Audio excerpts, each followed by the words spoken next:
The Titanic struck the iceberg at 11:40 p.m. on April 14, 1912. Almost immediately after, Captain Smith told the two wireless Marconi operators to send the distress signal out to any close-by ship. The closest one that answered was the Carpathia. They changed course for the Titanic's location immediately after getting the distress signal. However, they would not be able to arrive for 4 hours. The Titanic sank in under 3. However, the crew and many of the passengers saw the light of a ship assumed to be just under 10 miles away. That ship turned out to be the Californian, captained by one Stanley Lord. During the sinking, the Marconi operator on the Californian had gone to bed just 10 minutes before the Titanic struck the iceberg. At that point, there were just a handful of officers on board keeping watch. They could see the Titanic in the distance and eventually saw rockets being sent up. After interviewing these officers at the American and British inquiries, it was determined that these officers saw a total of 8 rockets go up. The officers woke up the captain and told him, but they said they weren't sure if they were distress rockets or not. Captain Lord told them to try signaling the ship with Morse code by lamp, but he did not tell them to wake up the wireless Marconi operator. Every time the officers saw more rockets, they woke up Captain Lord and said the same thing. During the investigations, he claimed to not even remember being woken up by some of those times, proving he was half asleep when he was told about the rockets. Due to his inaction, Lord was labeled as the villain of the incident. Both the American and British inquiries determined that the Californian could have saved most, if not all, of the lives on the Titanic. A Night to Remember is Captain Lord's most notable portrayal.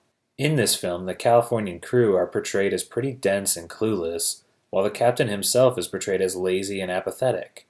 To a person watching this film, it becomes very clear that this man is not deserving of a position of power. But at the same time, they are not brandy-twirling villains. They didn't do it on purpose. It was just their lack of insight and laziness that failed to save all those people that night. That big steamer, sir. The one that was firing the rockets. She seems to have gone now.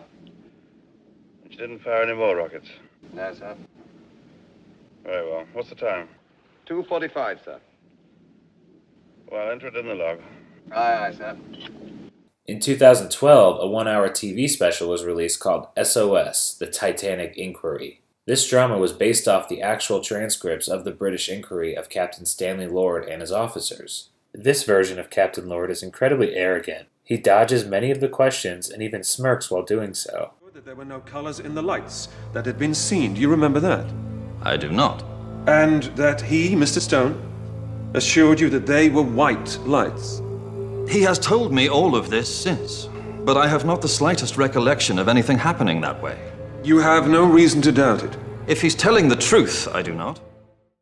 Since 1912, a group of conspirators have emerged that want to restore Captain Stanley Lord's good name. They call themselves the Lordites. They believe that Captain Lord didn't actually do anything wrong, but that he was labeled a scapegoat by the investigations so that the shipbuilders and shipping company could keep their good name. See, Captain Lord maintained his innocence until the very end. He claimed that the rockets his crew saw were not from the Titanic, but from a different ship entirely. He believes that the crew of the Titanic and the crew of the Californian did not see each other, but rather a different ship in between them. The Californian only saw 8 rockets, but it's very probable that the Titanic sent up closer to 20 because they had multiple crew members firing. Lord also claimed that the times did not match up with the times his crew saw the rockets versus the times the Titanic was firing theirs. Is that possible? Could there actually have been a mystery ship in between the Californian and the Titanic that was firing rockets? Short answer is no. No, it's not. The Lordites are no different than any other conspiracy theorists. And as for Captain Lord, anyone in his position would have maintained their innocence. Unfortunately, the evidence against him is just far too strong. It was actually his inaction, though, that sparked 2 of the new changes in maritime law. 1, rockets will only ever be used for distress. When you see a rocket, it means distress, and you need to book it. 2, a wireless Marconi operator must be on duty at all times. Thus, a ship needs to come with at least 2 of them. So what do you guys think? Do you think Captain Lord's portrayals in film and TV are unfair? Or do you think he got off easy since he's not in every single version?